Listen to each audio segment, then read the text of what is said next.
శ్రీరామ విజయం.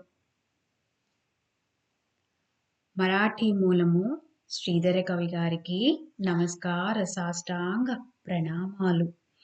తెలుగు అనువాదము సాయినాథం నారాయణరావు గారికి నమస్కార సాష్టాంగ ప్రణామాలు.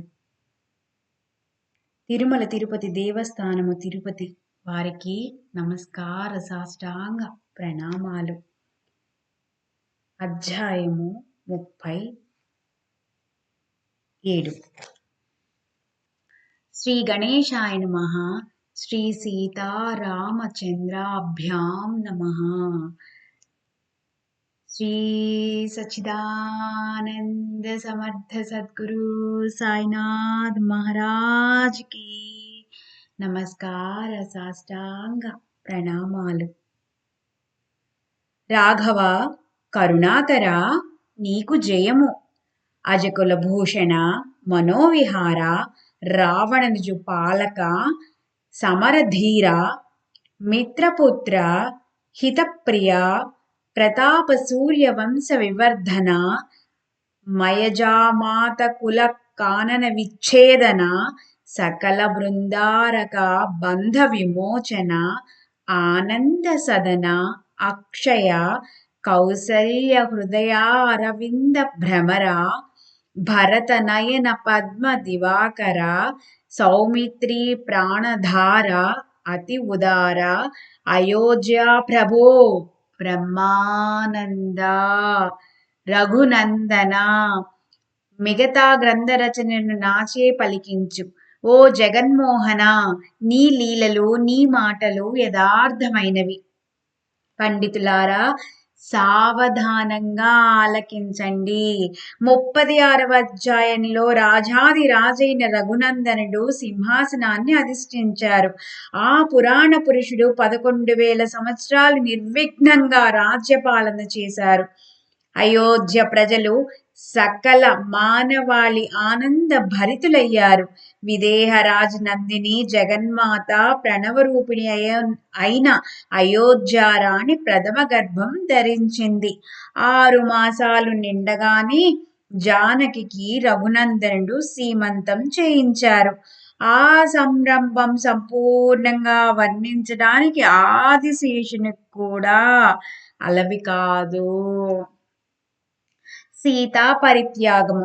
వసంతకాలంలో క్రీడా వన విహారానికి సీతా సమేతంగా రాఘవులు వేంచేశారు.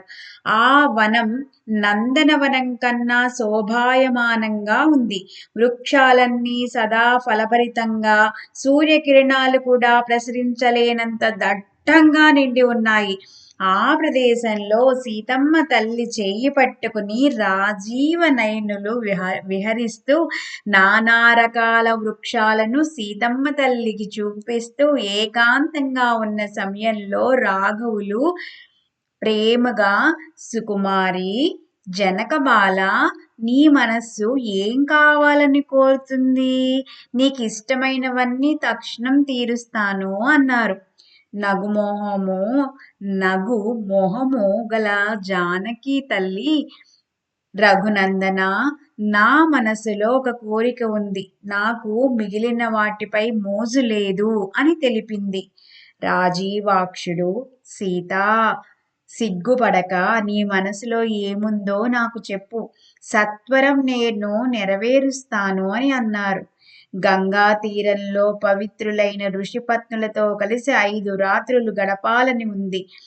దర్భాసనం వేసుకుని భూమిపై శయనిస్తూ కందమూలాలు తిని శుచిగా ఉండాలని కోరికగా ఉంది అని జానకమ్మ తెలిపింది. ఆమె మాటలకు శ్రీరాములు మనసులో పూర్వం వనవాసం చేసి దారుణమైన కష్టాలు అనుభవించింది. అయినప్పటికీ ఈమెకు అరణ్యవాసం మీద మోజు తీరలేదు అనుకుని భవిష్యత్ సంఘటనలు తెలిసిన వారు కాబట్టి సీతతో, ఓ సుకుమారి నీ కోరిక తప్పక నెరవేరుస్తాను అని అన్నారు.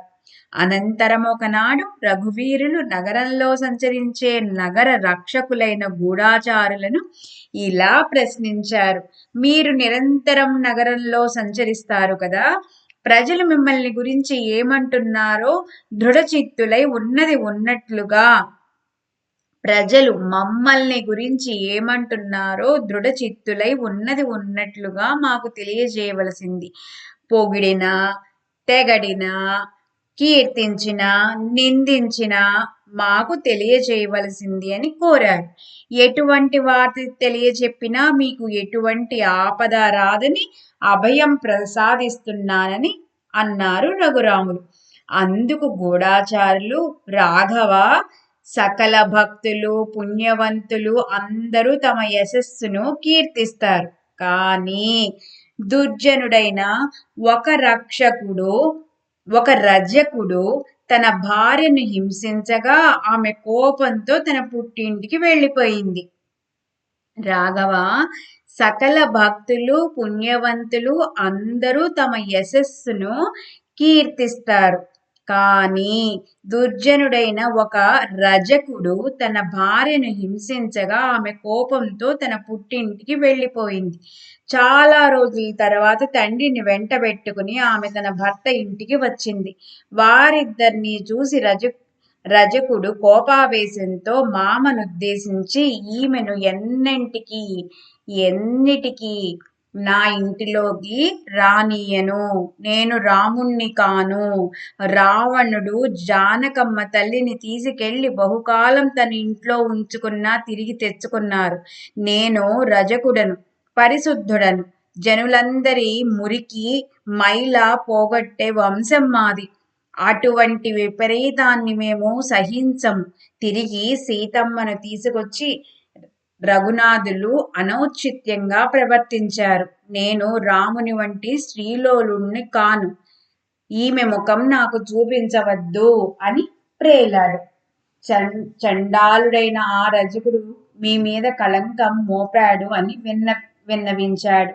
ఇదంతా విని రాముడు చింతాక్రాంతుడయ్యారు.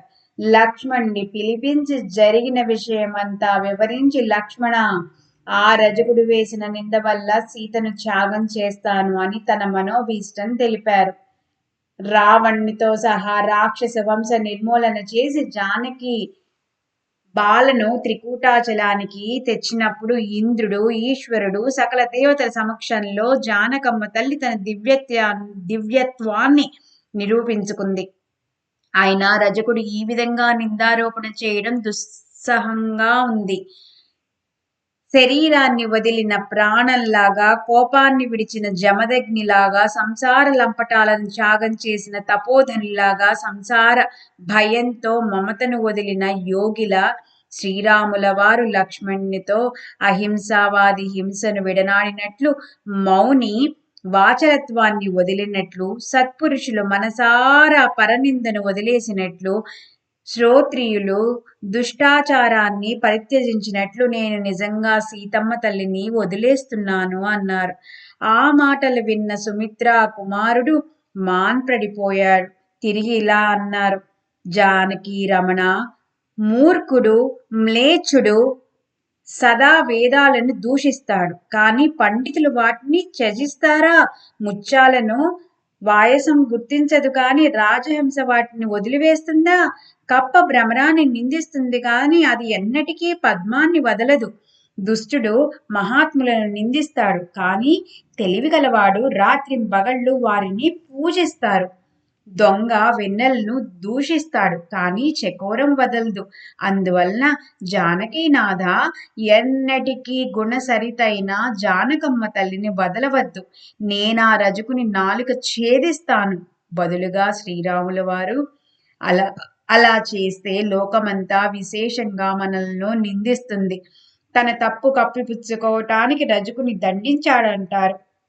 లక్ష్మణ, నీవిప్పుడు సీతమ్మ తల్లిని వనంలో వదిలి రాకపోతే నేను ప్రాణత్యాగం చేస్తాను అని తన నిర్ణయం తెలుపగా, లక్ష్మణులు బ్రాహ్మీ ముహూర్తంలో జానకమ్మ తల్లి గృహంలో ప్రవేశించి పరమ విహ్వలుడై జగన్మాత చరణాలకు మొక్కి అరణ్యంలోని తాపసులను చూచి రమ్మని రాఘవోత్తములు ఆనతిచ్చారు అని తెలుపగా విని విదేహరాజనందిని ఎంతో ఆనందించింది. లక్ష్మణ, నా మనోభీష్టాన్ని పూర్తి చేసి తన మాటను నిలబెట్టుకోవటానికి నిన్ను పంపించారు. అక్కడ 5 రాత్రులు గడిపి త్వరగా తిరిగి వద్దామన్నది. సీతాదేవి మాటలు విని సౌమిత్రి కళ్ళ నిండా నీళ్లు తిరిగాయి. మనసులో ఈ తల్లిని అరణ్యంలో వదిలి రావడం ఎలా అని శోకించాడు లక్ష్మణుల వారు.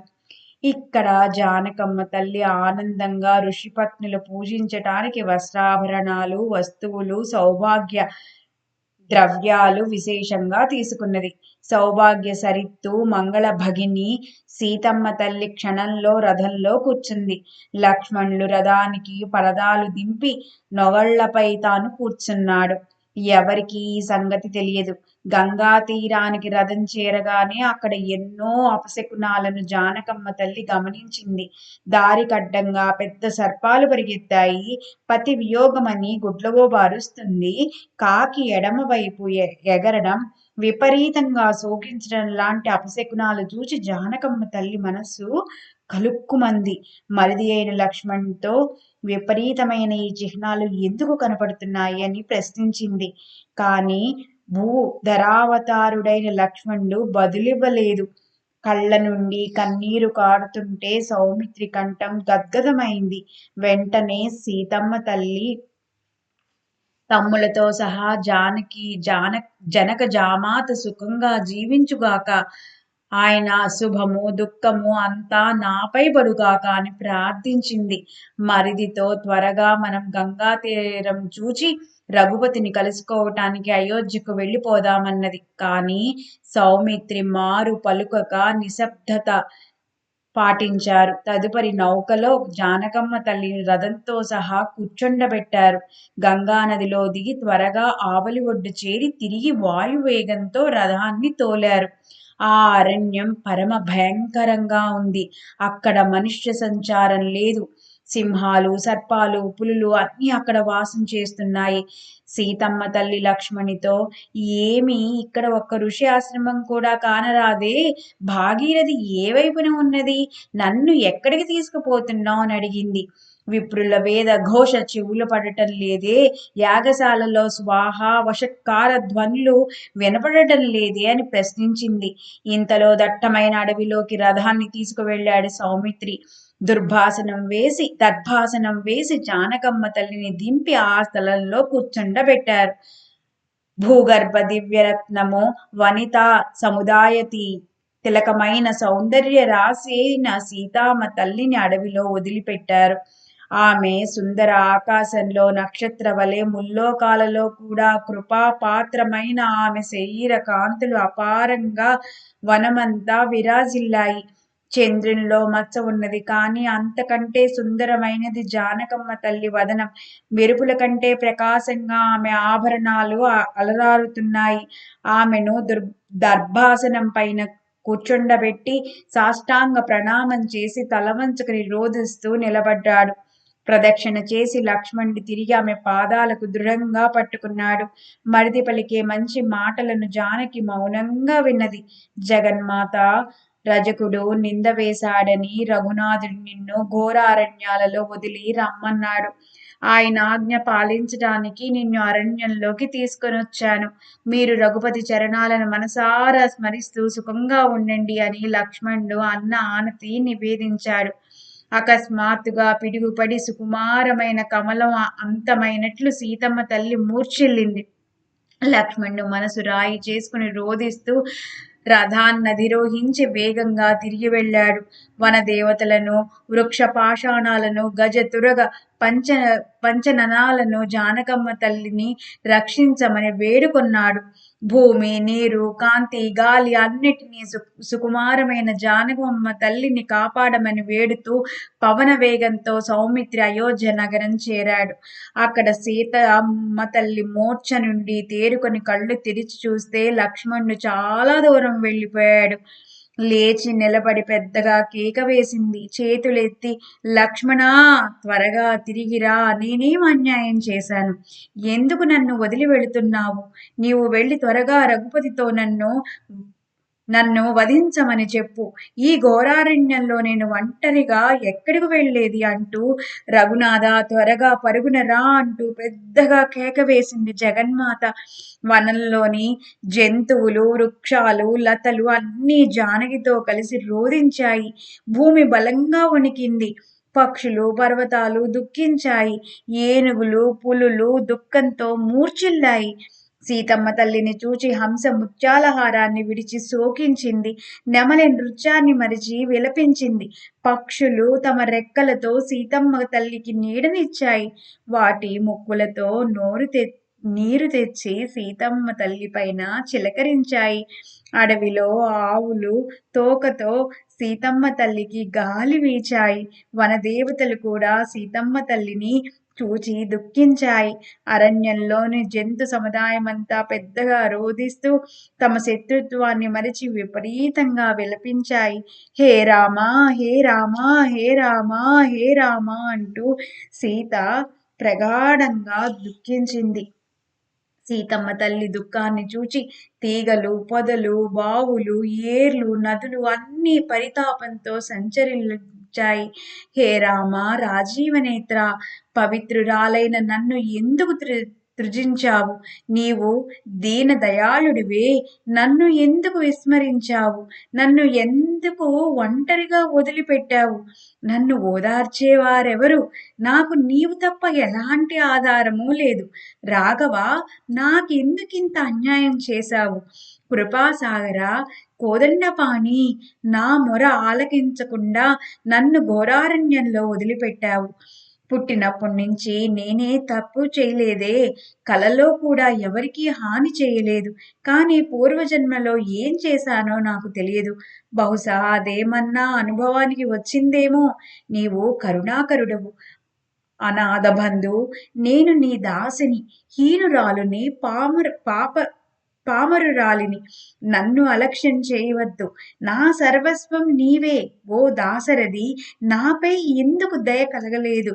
రఘుపతి, మన స్నేహాన్ని మరిచి నాపై ఎందుకింత కాఠిన్యం వహించావు? నేను అజ్ఞానిని, బాలను, అమాయకురాలను. కృపాసింధు, నన్ను త్యజించి అరణ్యానికి పంపడం నా కోరిక ఫలమేనా? ఇప్పుడు నేను ఎక్కడికి వెళ్ళేది? ఎవరి దర్శనం వల్ల నా జన్మాంతర కర్మ నశిస్తుందో అటువంటి ప్రాణమిత్రులు నాకిక్కడ ఎవరు ఉన్నారు? రామా, నీవే నా తల్లివి, తండ్రివి, సోదరుడవు, హితుడవు, బంధువు, అన్నీ నీవే. నా అపరాధాన్ని మన్నించి నాకు అభయాన్ని ప్రసాదించు. కరుణాసాగర, రఘువీర, దయాసముద్ర, నన్నుద్ధరించు.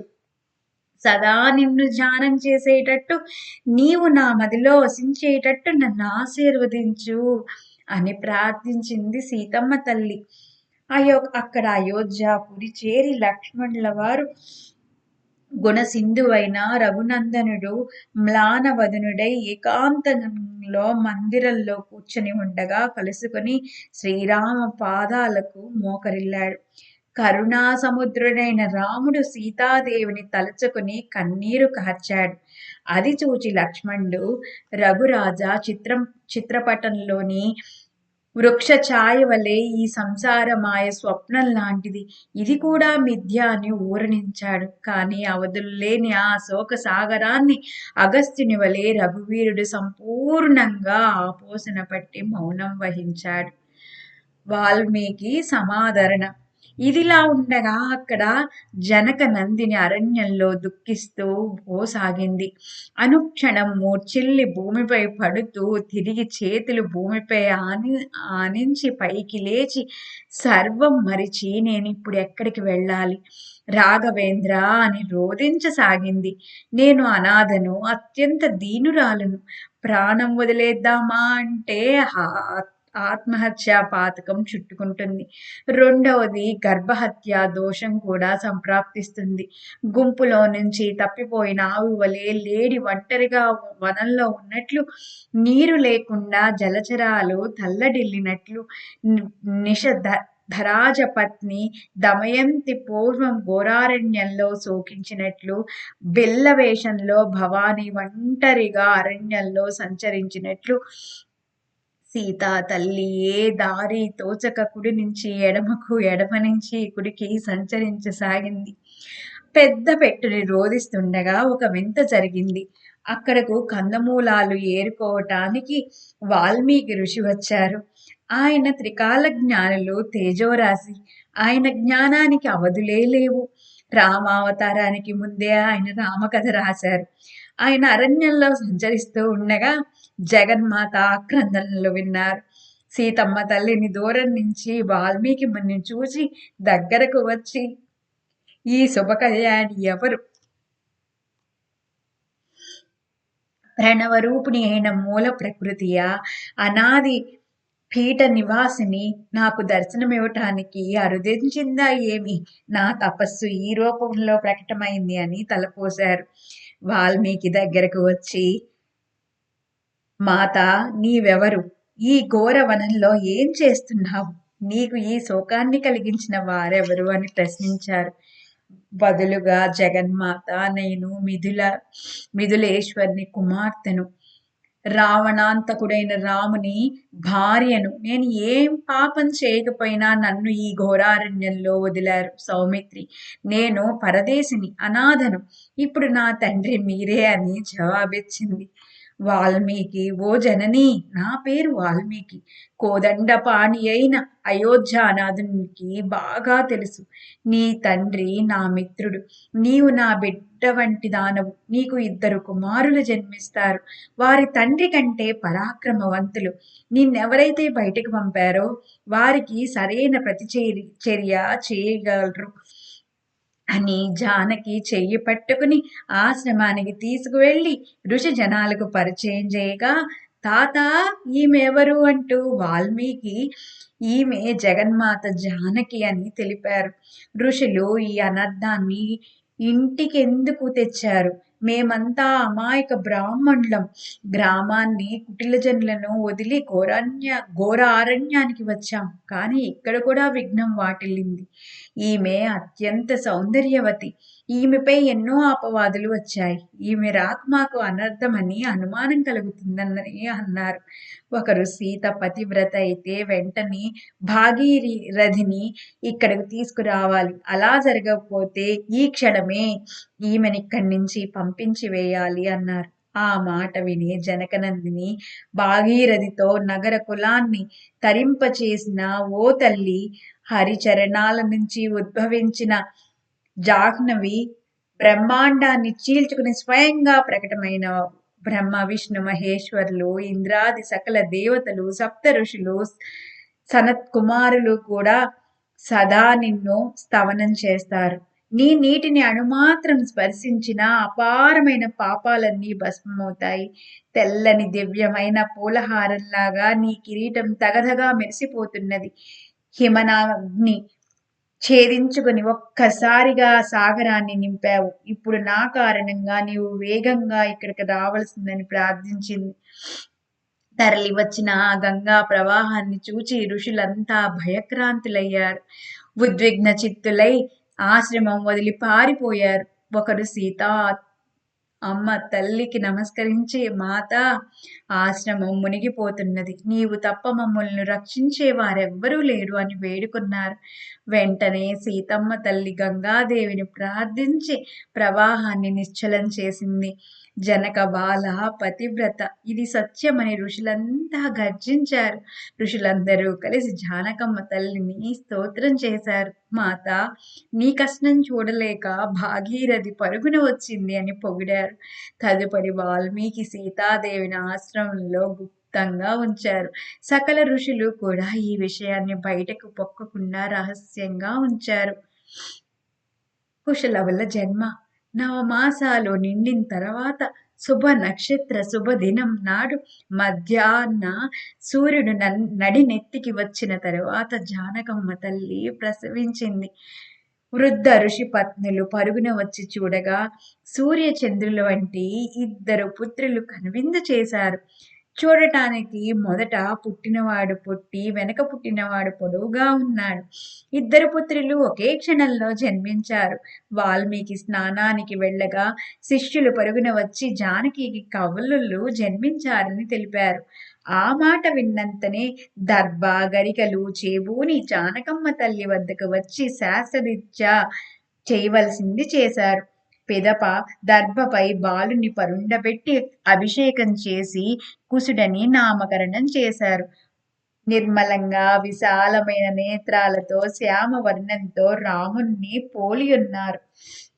చిన్నవాడిని గరికపై పరుండబెట్టి వెంటనే అభిషేకం చేసి వానికి లౌడని నామకరణం చేసి గొప్ప వేడుక చేశారు. శుక్లపక్ష చంద్రుని వలె క్రమక్రమంగా ఉదయించే సూర్యునిలాగా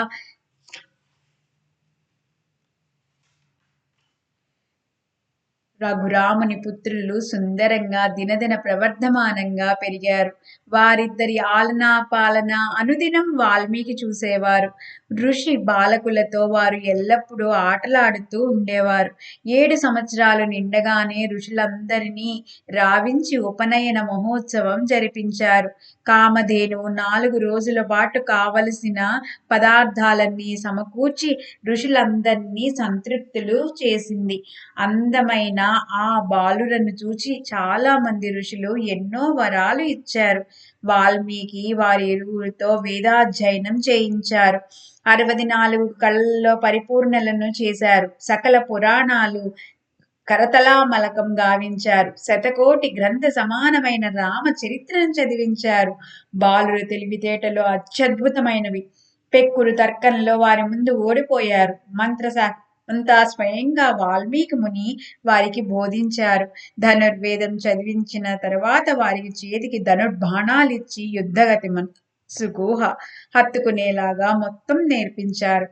ఆ విధంగా 14 విద్యలు 64 కళలు వాల్మీకి ముని వద్ద నేర్చుకుని బాలురిరువురు ఋషిపుత్రులతో కలిసి తిరుగుతూ ఉండేవారు. నానా రకాలైన వినోద సంభాషణలు చేసి జానకమ్మ తల్లి మనస్సును రంజింపచేసేవారు. కందమూలాలు తెచ్చి జగన్మాత ముందు ఉంచేవారు. సత్సంగం లభించిన వారు సంసార దుఃఖాలను విస్మరిస్తారు. ఆ విధంగా జానకమ్మ తల్లి లోగడ జరిగిన దుఃఖాన్నంతా మరిచింది. 10 సంవత్సరాలు నిండగానే ఇరువురు వేటకెళ్ళేవారు. నానా రకాల జంతువులను చంపి ఈడ్చుకుని వచ్చి తల్లికి చూపేవారు. కుశలవుల బ్రహ్మహత్యా దోషం. ఒకరోజు అరణ్యంలో తిరుగుతూ పర్వత శిఖరంపై ధ్యానస్థుడై ఉన్న ఒక శృంగిని గమనించారు కుశలవులు. ఆయన వాల్మీకి మహర్షి సోదరుడు. సంపూర్ణంగా జింక వేషంలో ఉన్న ఆయనను చూసి కుశుడు బాణం వదలగా ఆయన వెంటనే ప్రాణం వదిలాడు. ఆ ప్రేతాన్ని ఈడ్చుకుంటూ ఇరువురు ఆశ్రమానికి రాగా వాల్మీకి మహర్షి వారి వద్దకు వచ్చి దీనిని ఈడ్చుకొచ్చారని ప్రశ్నించాడు. మీకోసం జింకను వధించి తెచ్చాం. దాని చర్మం ఒలిచి మీకు ఆసనం చేయిస్తామన్నారు కుశలవులు. ఇంతలో వాల్మీకి పరికించి చూస్తే తన సోదరుడు వధింపబడిన సంగతి తెలిసింది. మీరిరువురు చేయరాని పని చేశారు. బ్రహ్మహత్య గావించి అరణ్యం నుంచి ఎలా రాగలిగారు అన్నారు వాల్మీకి. సోదరుడికి ఉత్తర క్రియలను విధియుక్తంగా పూర్తి చేసి వెంటనే జానకమ్మ దగ్గరకు వెళ్లి జరిగిందంతా వివరించారు. జానకమ్మ తల్లి, తాత, సూర్యవంశం అతి తీక్షణమైనది. పైగా మీరు బాలురను సకల కళా ప్రవీణులను చేశారు. ఒంట్లో భయమన్నది లేని వారితో ఇటువంటి ఉపద్రవాలు తప్పవు. మీ మంత్రోపదేశం ఫలించింది. ప్రస్తుతం దోష పరిహార్థం ఏం చేయాలో సమర్థులైన మీరే చేయించండి అని అర్థించింది. సహస్ర సువర్ణ కమలాలతో ఉమారమణుని భక్తితో అర్చిస్తే బ్రహ్మహత్యాపాతకం తొలగిపోతుందని వాల్మీకి వివరించారు. వెంటనే కుశలవులు, తాత, సువర్ణ కమలాలు ఎక్కడ లభిస్తాయో తెలిపితే మేము వెంటనే వెళ్లి వాటిని తీసుకొస్తామని వేడుకొన్నారు. అయోధ్య సమీపంలోని బ్రహ్మ సరోవరంలో అసంఖ్యాకంగా కమలాలున్నాయి. వాటిని పరాక్రమశాలి అయిన రాముల వారు రక్షిస్తూ ఉంటారు. ఆ బ్రహ్మ కమలాలతో రాఘవుడు నిత్యం శివార్చన చేస్తారు. మహాబలశాలుడు రాత్రింబవళ్ళు ఆ సరోవరం చుట్టూ కాపలా తిరుగుతూ ఉంటారు అని వాల్మీకి ముని హెచ్చరించారు. వెంటనే వారివిరు పకపక నవ్వి, మునీశ్వరా, మేం క్షణంలో కమలాలను తెస్తాం. అలాగైతేనే నిజంగా మీ శిష్యులమని తెలుసుకోండి. అక్కడ యముడే రక్షిస్తున్నా వాడిని పూర్తిగా శిక్షిస్తాం. స్వయంగా రఘునందనుడే వస్తే వారిని ఇక్కడికి పట్టి తెస్తాం అంటూ ధనుస్సుకు బాణాన్ని ఎక్కుపెట్టి వారిద్దరూ వేగంగా వెళ్ళిపోయారు. సింహం చూడటానికి చిన్నగా ఉన్నా దాని పరాక్రమం అసాధారణం. సూర్యచంద్రులు చిన్నగా కనిపించిన వారి ప్రకాశం భూమిపైన ఉజ్వలం. అగస్త్యుడు పొట్టిగా ఉన్న సముద్రాన్ని ఆపోసన పట్టారు.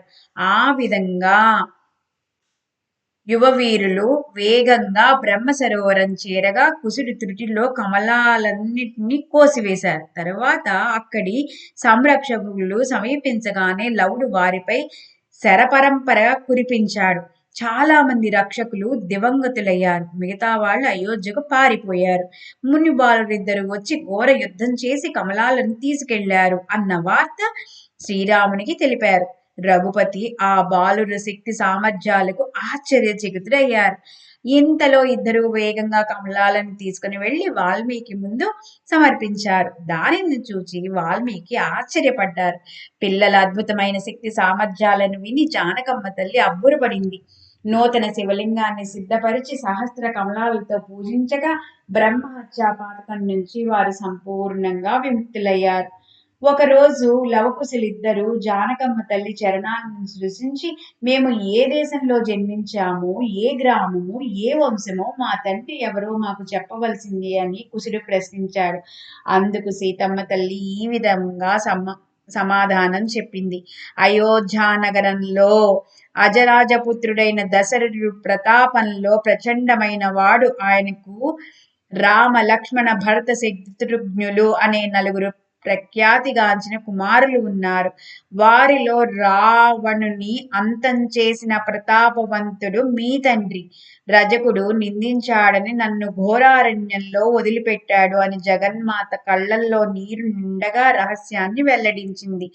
జరిగిందంతా తెలుసుకుని ఇద్దరు ఆవేశపూరితులై తల్లిని ఓదార్చారు.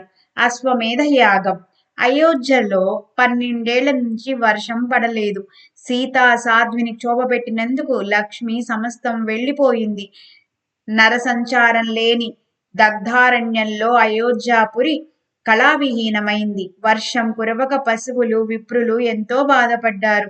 రఘునందనుడు వర్షం ఎందుకు కురవడం లేదు అని వశిష్ఠుణ్ణి ప్రశ్నించారు. ఏ తప్పు చేయకుండా జానకమ్మ తల్లిని వెలివేయబడింది.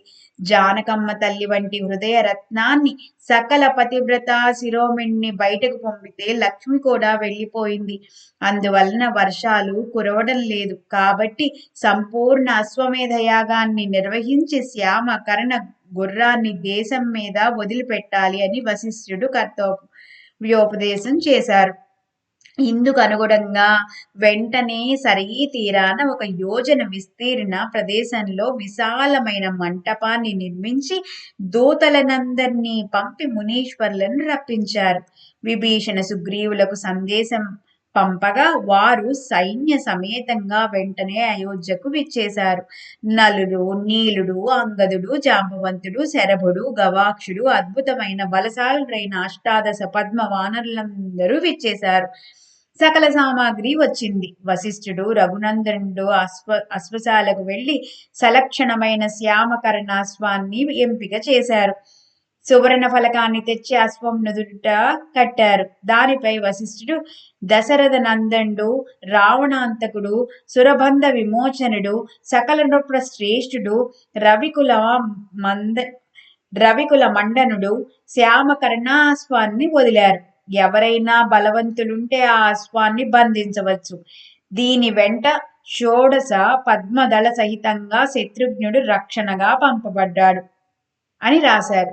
రాజీవనేత్రుడు అశ్వాన్ని పూజించి నుదుట పైన సువర్ణ ఫలకాన్ని కట్టిన అనంతరం శత్రుఘ్నుడు అన్నగారికి నమస్కరించి సైన్య సమేతంగా బయలుదేరాడు. రఘునందనుడు శత్రుఘ్నునితో 16వ దినం లోపల సకల దేశాలను జయించి రాజులతో సహా తిరిగి రావాల్సింది అని చెప్పారు.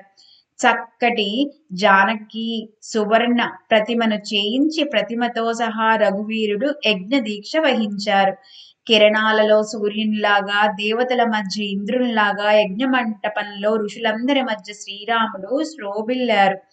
సుగ్రీవుడు, విభీషణుడు, మారుతి యజ్ఞ మంటపానికి రక్షణగా ఉన్నారు.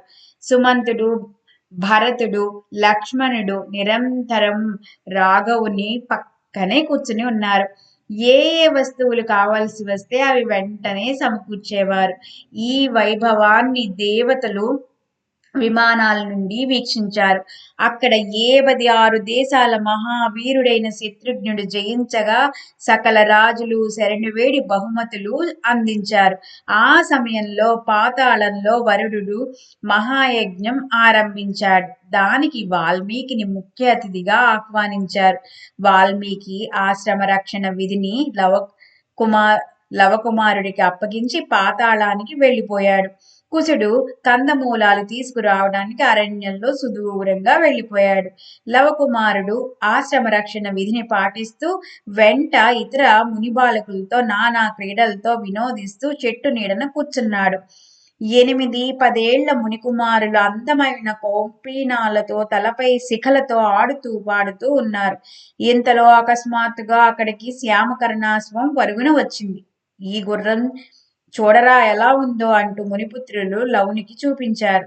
సీతా తనయుడు పరుగున వెళ్లి అశ్వాన్ని జుట్టు పట్టుకుని నుదుటిపై ఉన్న ఫలకాన్ని చదివి అనంతరం ముల్లోకాల్లో రాఘవుడు బలశాల అని పక్కపక్క నవ్వారు. వారి తల్లి మాత్రమే వారిని ప్రసవించిందా? భూమి నిర్వీర్యమైందా? ఈ అశ్వాన్ని ఎలా విడిపించకపోతారో చూస్తాను. నేను పట్టుకున్న గుర్రాన్ని తిరిగి వదిలిపెట్టనని ప్రతిజ్ఞ చేస్తున్నాను. ఈ మాట తప్పితే సీతా కడుపున జంతువుగా జన్మించినట్లే అని ఆ అశ్వం కళ్ళు తుడిచి వేడుకోలుగా వెన్ను చరిచి పైన ఉండే వస్త్రాన్ని మెడకు చుట్టి అరటి చెట్టుకు కట్టారు. చూడండి గుర్రం ఎలా నాట్యం చేస్తున్నదో అని మునిబాలకులతో అన్నారు. వారందరూ భయంతో పొట్ట నిమురుకున్నారు. ఏ రాజు గుర్రం తప్పిపోయిందో నువ్వు బలవంతంగా పట్టుకున్నావు. వచ్చిన వారికి మేము లవకుమారుడే బంధించాడని చెప్తాం అని మునిపుత్రులు హెచ్చరించారు. మేమే దీనిని పట్టుకున్నాం. ఇందులో అనుమానం ఏముంది? నేను యముడిని కూడా శిక్షిస్తాను, సకల క్షత్రియులను అంతం చేస్తాను అని వారితో అంటూ ఉండగానే అశ్వరక్షక వీరులు పరుగున వచ్చారు. బ్రాహ్మణ కుమారులను చూసి వీరులు దాటిగా ఎవరా శ్యామకర్ణి అరటి చెట్టుకు బంధించింది అని దబాయించారు. పిల్లలు భయంగా అక్కడ కోపంగా చూస్తున్న బాలకిషోరం మేం వద్దంటున్నా కట్టాడు, వాడినే శిక్షించండి అన్నారు.